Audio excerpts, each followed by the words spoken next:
بیا عزیزم بیا بشین اینجا ببینم پسر گلم بیا آفرین بشین خیلی خوب نگفتی اسم چیه؟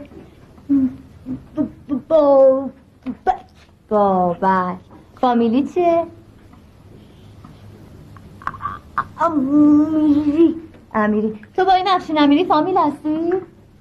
افشینی؟ نه این که برادرم نیست چرا میگه افشین جون؟